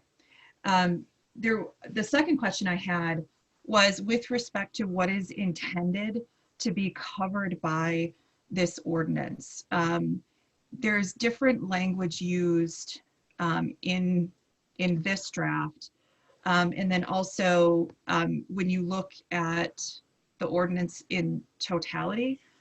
So for example, camping cabins and model park trailers are referenced in section 6.6. Is it the intention for this ordinance to also cover other major recreational vehicles? Or are we just limiting it to camping cabins and model park trailers? So that's a legal question I had in looking through the draft, and perhaps you want to have a discussion on what the intent is of the applicability of this ordinance change. And that would be something that I would, I guess, throw back to the committee as far as, again, this was a citizen's request to look at it specifically on recreational vehicles, AKA campers. It wasn't for the park model situation or for the camping cabin situation, which are allowed in licensed campgrounds. But really, if it's within the licensed campground, you might as well allow it for both of those. They're very similar in nature. Right. So yeah, it would only make sense to, cover all those types of major recreational equipment within licensed campgrounds. Right. So you'd have to make that change. Correct. Mr. Chairman, Yes, Troy, go ahead. I agree with that. I think it should be up to the individual campground owners. I mean, they know what they can do. I am really upset that, we're trying to put measurements. I understand when it comes to easements and lakeshore, but you know what? If the campground owners say it's okay, I say it's okay. Okay, Okay, thank you, Mr. Morgan. right. So Jay, we're saying that if it looks like a duck and it quacks like a duck, it's a duck in a campground. Is that correct? Yeah, and I would come back with additional draft language that would support the change also for, again, park models and camping cabins, which is found in a previous section, as opposed to 6.611. It'd probably be 2 ordinance amendment changes. I'd probably have to go back to that previous section and reference the deck size or square footage in that, as well as in the current section that it's here today. So if that is how the committee wants to proceed with looking at a draft that would include both sides of it, that's easy enough to get that information. I would like to see that. Sure. Yes. I too. Yeah, I agree, Mr. Chairman. To be Mr. Chair, consistent. Yes, Mr. Morgan. the 200 square foot size, is that larger? I thought this was what we were talking about before. Yeah, it's larger, isn't it? Right, and again, I think you may have missed it before you came back online. The 200 square. I'm sorry. No, and that's the technical difficulties in the world we work with here. The 200 square foot size was determined by me polling other counties. We have a common Google group account where we can throw questions together for other zoning administrators to see how to do it in their county. So when I put it up, I got about, it was close to about 30 responses. I have the information back in my office. Around 30 responses with roughly 50% of those responses that had a 200 square foot size requirement. Sorry, what? They roughly had a 200 square foot size requirement within their. Rebecca? I can hear you guys. I can't hear Jay. Yeah, me either. Hi, Phil. Hi, Rebecca. Yeah, you can't hear me at all. I am so tired of this. Yeah, I mean, everything on my end looks like it's working. Thank you, Rebecca, for joining us, though. Absolutely. I really appreciate it. Yeah, I don't know why that you wouldn't be able to hear me, and now I'm going to get echo if I unmute myself here. That's fine. Can't we go up to 300 square feet? And that's what we're looking at here today. The 200 square feet, again, was polled from other counties. 30 of those other counties that were polled had stated, or I'm sorry, 30 were had a response back. Of those 30, around 50% of them have a 200 square foot size in there. And you know what? I think what they were asking was 400 square feet. I think that's a bit much. I would move to approve detached structures. Can we have a discussion? No, we have a motion first and then we have discussion. So I would move to open detached structures that not to exceed 300 square feet in size. If there's a second, there is. If not, okay. I think that's a little too small. I know. If there's a second, there's not. There's not. Again, this was a citizen request where there are some campground owners that are anxious to, do the right thing by proposing this ordinance amendment change and get that through the proper committees of jurisdiction. Right, and there's a motion on the floor. I know. Is there a second? I agree with you, Mr. Paulson, until we get this all straightened out. Okay. We lost you again. Who? Me? Jay. I can hear you, Troy, but I can't hear Jay or the court. Yeah, I get a lot of echo back, so I keep muting myself. We're trying to log back in the Sawyer County room. Hold on one second.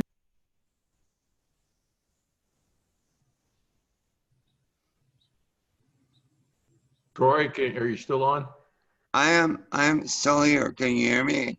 Yeah, I can. I just want to make sure. A while ago, Sure. I wasn't hearing anybody, so. I know, All right, I you know guys, that. Troy I'm so and sorry. Bill, we have a motion on the floor. Hold on, they're not gonna be able to hear you. Okay, can you guys hear us now? Yep. Yes, I can Okay, hear go you, ahead. Jay. We have a motion on the floor to postpone. No, my motion was to No, increase. no. We have a motion on the floor now to postpone 5A and 5B until next month's meeting, and I'm gonna second that. Okay, We're Mr. just having Chairman, too much problem with the virtual. Mr. Chairman, Yes.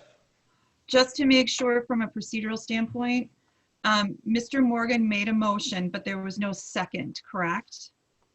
Correct. Okay, and so then there was another motion made to put these forward at a date certain, which was seconded, correct? Correct. Okay, thank you. All right. Okay, all in favor, say aye. Aye. All Aye. opposed? Motion carries to postpone until next month's zoning committee meeting, 5A and 5B. Yeah. Moving on to item C under new business. This one was put on the agenda late after it was published, so it would just be for discussion only. We had an individual that wanted to submit for a conditional use permit, and that conditional use permit was for multiple facets within the zoning ordinance. So it was a conditional use permit for building an accessory structure across the town road, as well as a conditional use permit for the use of that building within an RR1 zone district. In discussions with legal counsel, we both agreed that in these types of scenarios that we should have and hold these as two separate conditional use permit items, in that if the applicant wasn't to follow some of the conditions that the committee could put on there, that would affect the entire case. So not only could we rescind the conditional use permit for him building that accessory structure across the road, but also the use. Whereas if you hold it as two separate cases and they're not meeting the requirements as was specified by the use, we could just pull the use out of there, yet they get to keep their accessory building across the town road. So that was just a discussion, more of a procedural matter as to how we'll handle those cases in the future.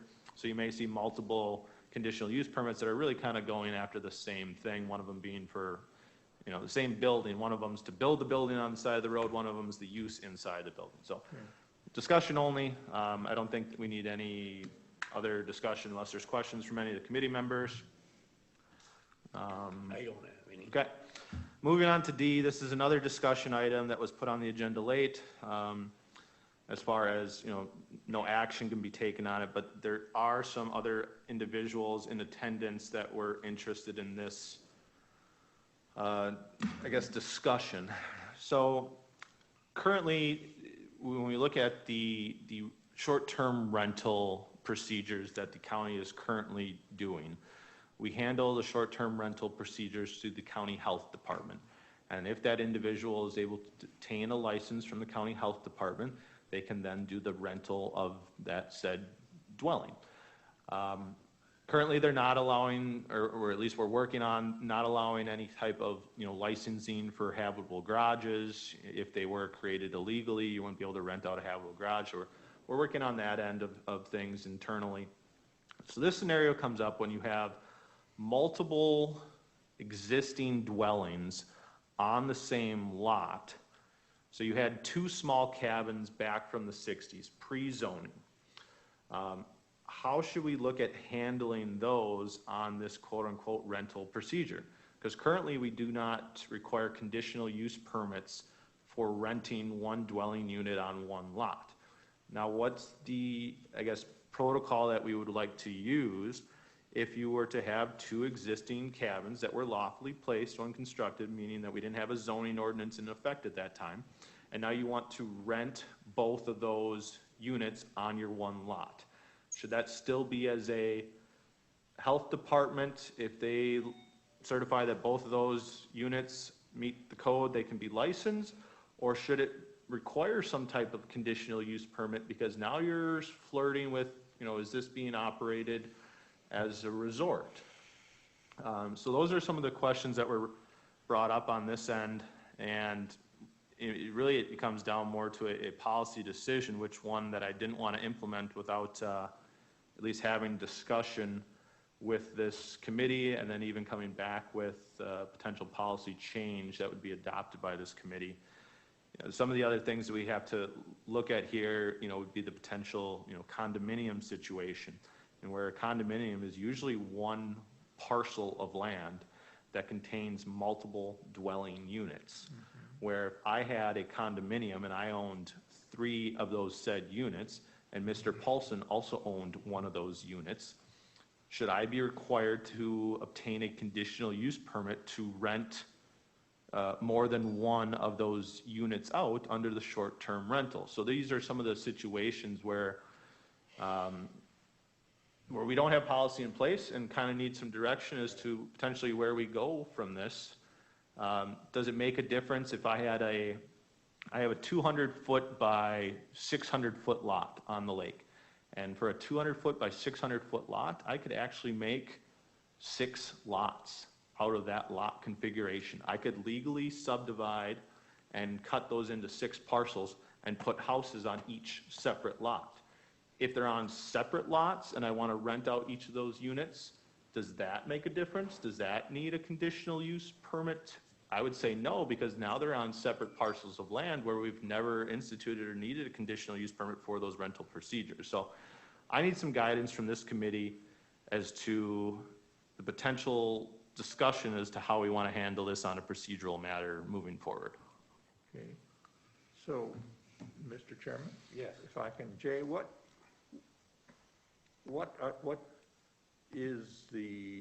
your preference, and what are the administrative issues surrounding this? I mean, how much extra work would it be, or whatever?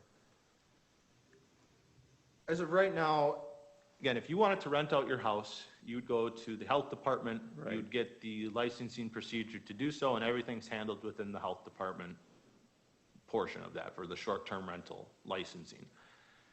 If you had 2 existing dwellings on there and you wanted to rent both of those out, to me, if they follow the license procedure and they were lawfully placed structures, I don't know where the issue would be, but there are some concerned citizens where, where do you draw the line? What if you had that condominium scenario where you were the sole owner of the condo unit or the condominium and you owned 8 units in there, and there are a few of those out there? Could you rent all of those 8 units out under a license where, again, you use the expression or the demonstration before, if it looks like a duck and walks like a duck, that looks and feels like a resort to me at that point, where that does require conditional use permits in order to operate a resort. So where is that line drawn in the sand as to, you're now classified as a resort? You know, if you look at the Webster's dictionary portion of resort, though, that would be something that contains other amenities and or a lodging facility, where maybe that isn't the scenario on these 2 units on 1 parcel or your condominium scenario. So again, these are some of the daily struggles that zoning has, and this is one that ultimately would be then a policy decision. And there are several committee members, or not committee members, but audience members that would not like to see it as a conditional use permit clause, and several that do want to see it as a conditional use permit clause. So. May I what are you speak? looking for from us? May Go ahead, I? Troy, what'd you say? Troy? No, I mean, I go out to a campground all the time, and I know there are many things out there, cabins and stuff, that fall outside of what we normally think of normal. I don't want to overemphasize some type of, I don't know, what's the word to say? Overregulation.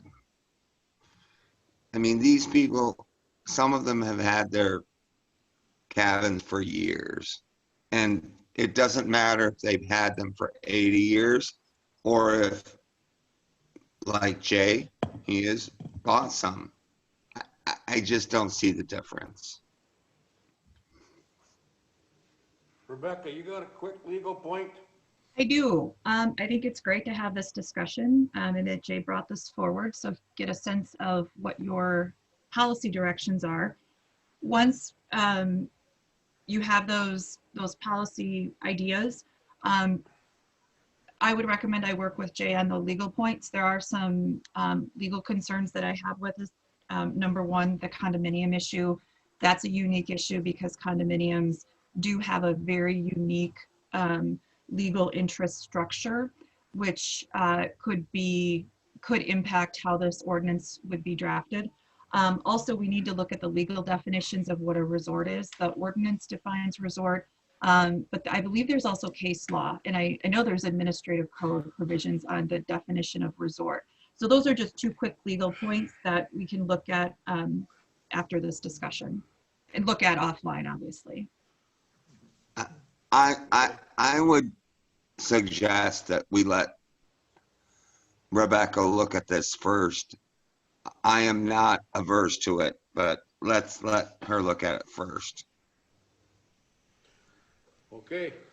Yeah, and if that's kind of the guidance, I'll call it, that the committee is giving, that Rebecca and I look at this, and we'll come back with more of a discussion, potential action item for next month's agenda. I just wanted to bring this to the forefront, in that it is an issue that we're struggling with, at least internally in our office, and even a couple of the towns that have kind of said, how could you potentially allow this? And it's a weird scenario where there are several properties out there that have 2 existing non-conforming structures that are dwelling units on their property. You had 2 cabins on 1 parcel of land that existed pre-zoning ordinances. You're at that point existing non-conforming. They now want to rent both of those quote-unquote dwelling units out, where they've never had conditional use permits in place or zone districts for that type of scenario. Yet if it was just 1 structure, we wouldn't even be talking about this, because they'd go straight to the health department and get their license to do short-term rental. Right. Now you kick in, you got 2 of them. Can you still just go to the health department and get your short-term license for that? Or should they be required some type of other zoning approvals in order to do so? And again, then where do you end up drawing the line? At 2, at 5, at 27? That's where some guidance, and again, Rebecca and I will circle back offline and bring something back to I the understand committee. that completely. I do see an individual with a hand raised, by the way, too. Go ahead. got Doug wants to talk, she said, unless he's. Who's got your hand raised? I have Rachel that online, you can go ahead and talk. Yes, sir. The cabins that we have are not condominiums. They're just 2 cabins. And there's not 8 of them, there's only 2. And we were already issued the permit to build. And another thing is we do have the permit from the health department to rent. Yeah, and That again, is we're just another having thing. we're just having Right. the discussion right now. Yes, I think sir. ultimately we'll have to circle back with our legal counsel and we'll be Yes, bringing sir. this back again next month for Right. an agenda item that would offer discussion with potential action. Yes, sir. I was just, When you do that, you're going to be talking to the interested parties as well, getting their points of view. Yeah, and some of the interested parties have already communicated with me, one of them being the individual that just spoke and the other individual that had their hand raised in the back of the courtroom, as well as the town chairman of Hunter. Those are kind of the interested parties in this. Okay, so you've got the complete picture, pluses and minuses, when you go to do your drafting and you're working? Right, and again, before I do drafting work, I do want to circle back with legal counsel just to make sure that, is this a road we can even go down or should we go down? Right, But okay. yeah, so, again, it was good discussion. That's all, it was the point of the No. agenda item here, so we could have that. And Jay? Jay? Does that include Nelson Lake? Because I know there are some very complicated ownership issues at that lake. So does this include them? Everyone in the county, right? Right, this would, if we end up making a policy decision, yes, it would affect everyone, not just this individual circumstance, but, so that is where I'm semi-fearful that if we go down this road, what type of can of worms are we going to be opening up with, setting policy that if you're renting multiple units under one parcel of land, whether or not you're the same owner or different owner, and that's where I could have to talk with Rebecca about the condominium form of ownership. Again, are we opening a can of worms where now all of a sudden, we thought, oh, maybe one individual would have to get a conditional use permit to this. Are we opening it up to, 270 individuals that are now going to have a conditional use permit Right, to so, multiple dwellings in one parcel? Will this impact campgrounds? If the campers are renting to other individuals that don't own the camper, yeah, there are some issues on that for. Okay. All right. But Thank you. campgrounds are different as well. Mr. Chairman? Go ahead. Yeah, I think we need to go down this road. I like this idea. I think when we did the tourist rooming house project and we have the health department that certifies them and licenses them, I think that's very important. Even the septic systems are looked at, correct, a number of bedrooms and what they can sustain, environmentally protect. So I think you and Rebecca need to go down this and we need to look at these Look at it. pre-zoning rental units. Absolutely. Okay, apologize, Doug. Now you can go. And I'm sorry, I have another question. Is this just for campgrounds where people are there all the time or casual campgrounds?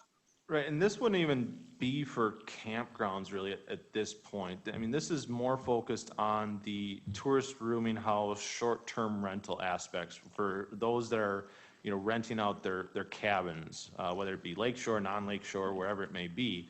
And really the situation, or at least brought this to light, would be that there's an existing parcel of land that has 2 dwelling units on it. Pre-zoning dwelling units that are existing non-conforming. Can they, at this point, rent both of those as short-term rental units, or is by renting 2 short-term rental units, kick you into some other type of designation, whether it be as a resort designation, which needs a conditional use permit, or a multi-dwelling development rental, which would need a conditional use permit. That's all I have. That's kind Oh, of no, clarification. thank you. That was very helpful. Thank you, Jay. Campgrounds are a little bit different in that if they're have a conditional use permit to have a certain number of units, they are allowed to rent those unit spaces out, and that's not even through a short-term rental procedure. That's just through a separate campground licensing, similar to those that are, existing campgrounds. As long as they don't expand, they would also be, grandfathered in per the current number of units they have, and again, goes down the road of the campground licensing procedure. So two separate issues there. Campgrounds are treated entirely differently than short-term Okay. rentals. All right. Thank you. Thank you so much. Thank you. The can of worms gets a lot more involved, bigger, a lot more worms in it. If you adopt the idea of you can allow rental of multiple units in an RR1 zone with a conditional use permit, you're immediately going to be put upon by the owners of cabins on top of garages. There are at least 200. You told me, Jay, you thought perhaps 400 of these types of buildings in the county. I can remember 25 years ago seeing the permits for a 2-story garage, no habitable living space, written right on the permit, signed off on by the owner. And as I've said, I get back through those neighborhoods a year or two after the original structure was built. There's the plumbing vent, there's the heating vent, there's the living quarters, sleeping areas, full bathroom, nice kitchen in the upper level of the garage building on a single-family RR1 lot. These people, a lot of them are renting their main home. They're going to be wanting to rent their cabin over the garage. The cabin over the garage meets the definition and criteria of a home per IRS publication 530.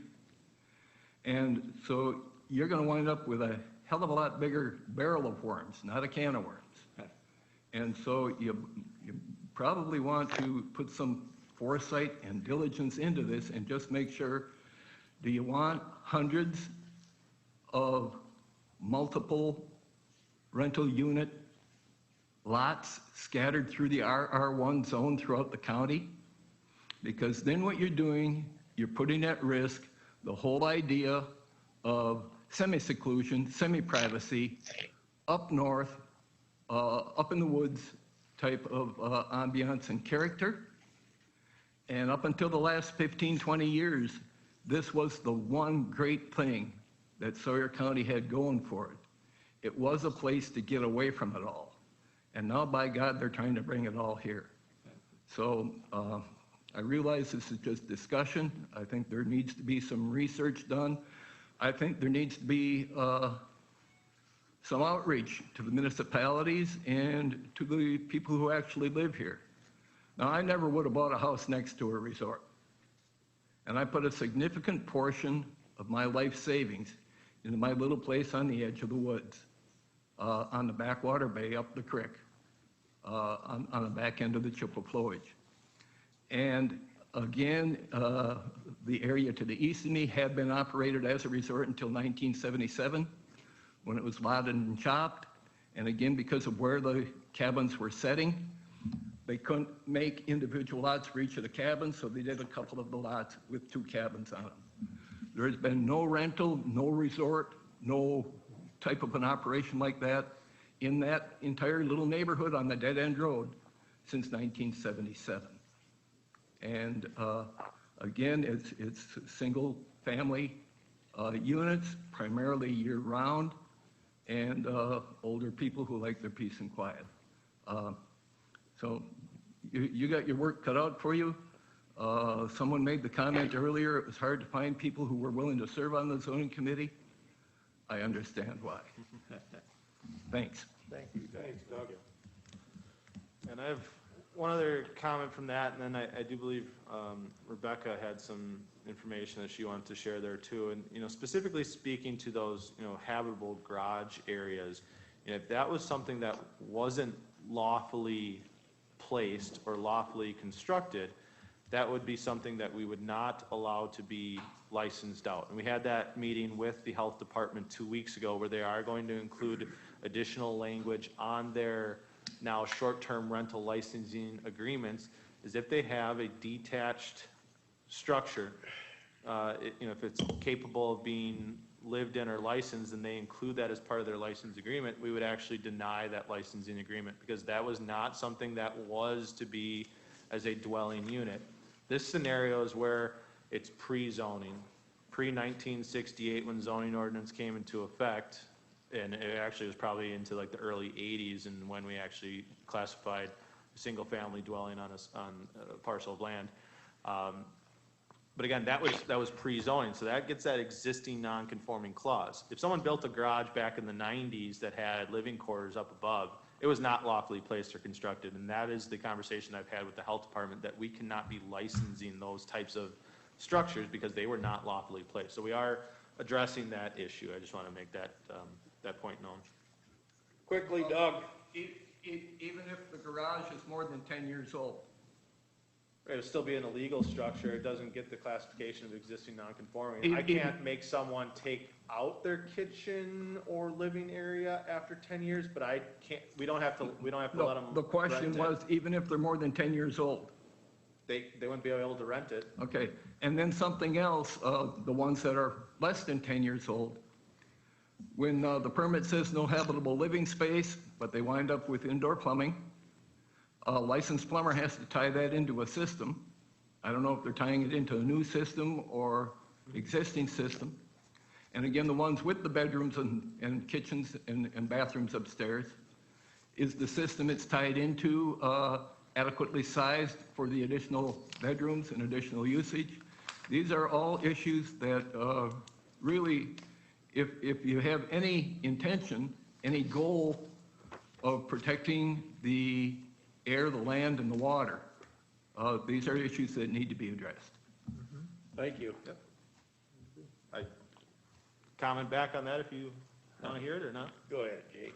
Sure, we want to hear you. Yeah, and as far as plumbing in garages, that is something that historically we've never disallowed. It's always been allowed to have plumbing in a garage, whether or not you want a sink out there to wash your hands off before you come inside, whether you want a toilet out there because maybe you're working on a vehicle and you don't want to walk all the way back to the house to use the facilities, so you can have a bathroom in a garage.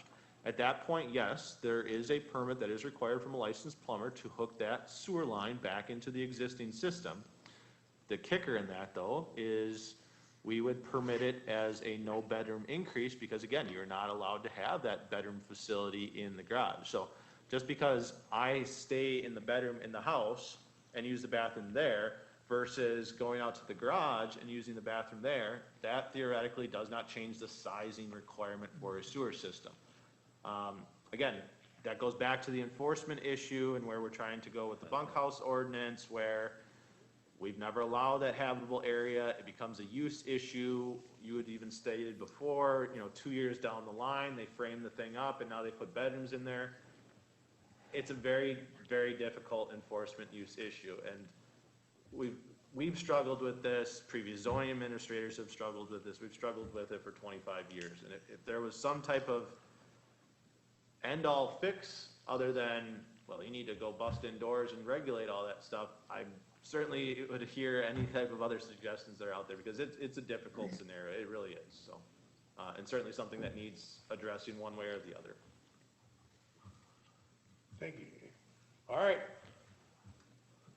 I don't know Okay. if Rebecca had any comments. She said she might have some additional information that she wanted to share, and I do see another hand raised. I don't know if Rachel wanted to speak again or not. Well, go ahead, Rebecca. You're muted. Thank you. No, I don't have any other comments. Thank you for Okay. the question, though. Go ahead, Rachel. Can you hear me? Yes. Okay, so the cabins, they are not they will not be a garage. They are an actual cabin. And so they will be, yes, they will be rented, not year-round.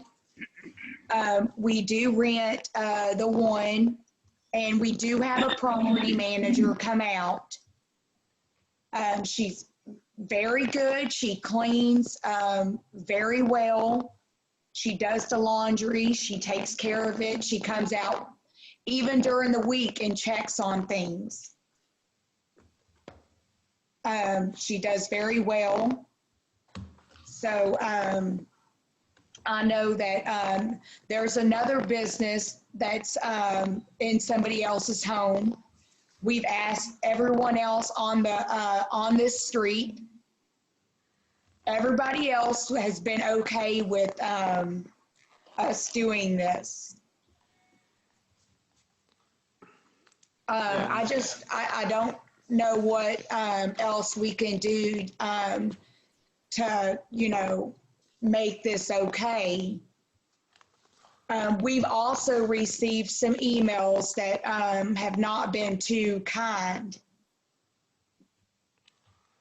Right, and I think at this point, I mean, we're not looking at your individual circumstance. We're looking at it from a county-wide level. Yes, Right. your circumstance did kind of open the eyes as to, potentially looking further into this and potentially setting some type of policy. But again, we're not looking individually at your circumstance or your case at this point. So again, Right. we are not also, taking any type of action here today. This is just for discussion only. And myself, Right. as zoning administrator, will be communicating with our legal counsel as to, further look at this for an action item or a policy determination at next month's hearing. So, thank you. Okay, thank you. Okay, any other business that may come before the committee for discussion? If not, we're adjourned. Thank you. Thank you all. Thank you. Thanks, Troy. Thanks for dealing with the technical issues there Thank too. you. Have a great day, everyone. Thank you, Rebecca, Bye. very much.